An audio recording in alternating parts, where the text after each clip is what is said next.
Hi everyone, and welcome back to Happy at Home. Today I'm excited to share with you how I made this new sign that I plan to use somewhere in my house when I decorate for Christmas. I love how it turned out, and it was super easy to make, so let me show you how I did it.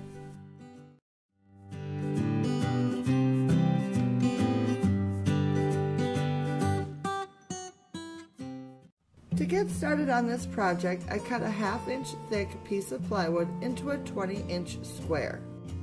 Then, to form a frame, I cut 4 pieces of 1x2 to size. I cut 2 pieces 20 inches long for the top and bottom of the frame, and 2 additional pieces were cut 21.5 inches long for the left and right sides of the frame. The 2 longer pieces will overlap the 2 shorter pieces on both ends, forming an easy and slightly rustic looking frame. I wanted my sign to have a rustic looking background like this, so to achieve that look, I first applied a base coat of this grayish black color paint to both the 20-inch square and all 4 frame pieces. Once the base color paint had dried, I applied a thin top coat of paint in a creamy white color. To make things easier, I applied the paint only to small sections at a time before moving on to the next step.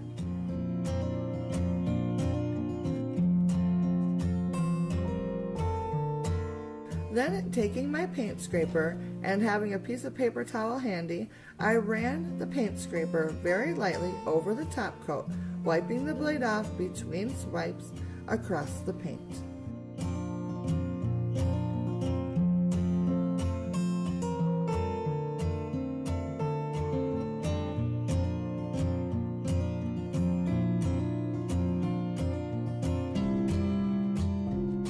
This technique is so easy, just light coat of paint and scrape it off and you're done. Sometimes more paint will come off than you anticipate, but don't worry, just give that section a little more paint and then lightly scrape it off.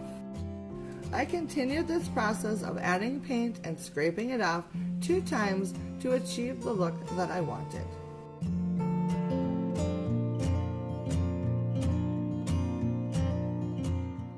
I love how quick and easy this technique is, and it definitely gives me that rustic painted wood look that I love. I repeated the same process on all 4 of the frame pieces as well.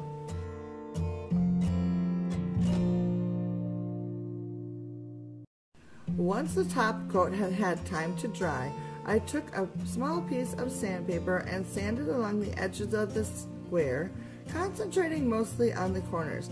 To me, this step just enhances the rustic effect. But of course, this step is optional and not everyone likes the deeply distressed look that I do. And then it was time to paint the design, which I sort of made up as I went along. The first thing I did was draw a 15-inch circle centered in the middle of my sign. Next, I marked 3 places along the bottom of the circle where I wanted to place flowers. To transfer the flower design that I drew out earlier, I flipped the paper over and scribbled all over the back of the paper with a pencil so I could easily transfer the design using the old school method. Next, I simply poked my pencil through the middle of the design and lined it up with the mark which I had previously made. From there, I was able to pivot the design and make it lay the way I wanted it to. After that, I simply held the paper with one hand while I easily started tracing the design with my other hand.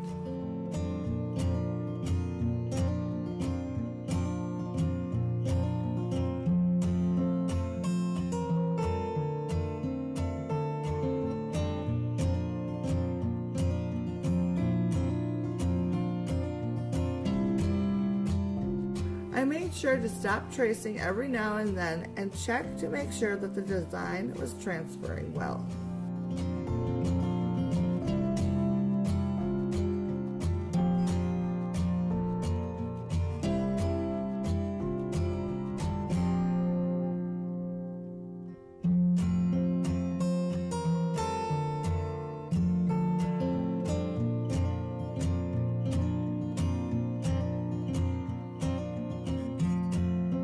I I repeated the process until all the flowers were transferred, and then I drew evenly spaced branches between the flowers.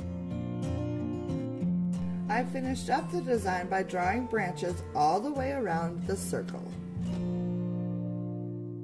And now for the fun part of painting in the design. I picked a very small detail brush to use and this black paint by Deco Arts. It's just your basic acrylic craft paint. Using only a small amount of paint on my brush at a time, I simply trace the lines with my paintbrush.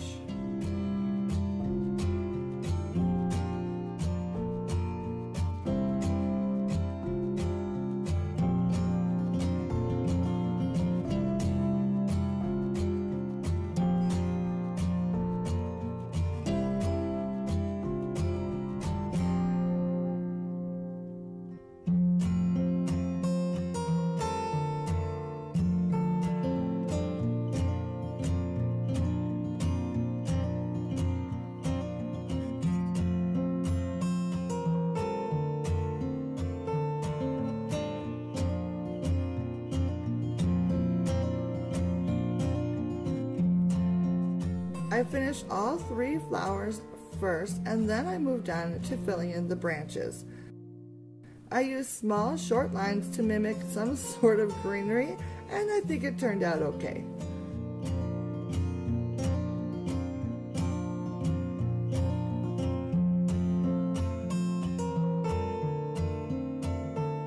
Once everything was outlined, I switched brushes and paint colors and added some small dots of red paint to the flowers and branches for a pop of color.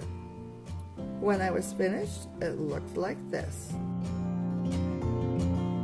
The final part of the painting process was to add a saying in the middle of the wreath.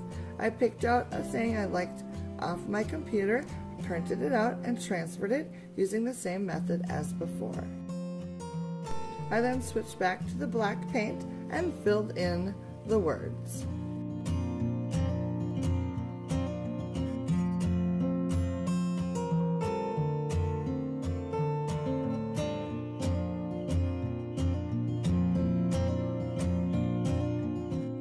Once the paint was dry, I very lightly sanded the saying down just because I thought it looked a little too stark, and that took the edge off of it perfectly. Which led me to the final part of the project, attaching the frame. Working with one of the short pieces of framing first, I added a bead of glue along the bottom of the board, aligned it up against the base, making sure that the ends matched up with no overlap, and then attached them using 1-inch finishing nails. I used 3 nails along the length of the piece of wood to firmly hold it in place. I then attached the second short piece of framing the same way.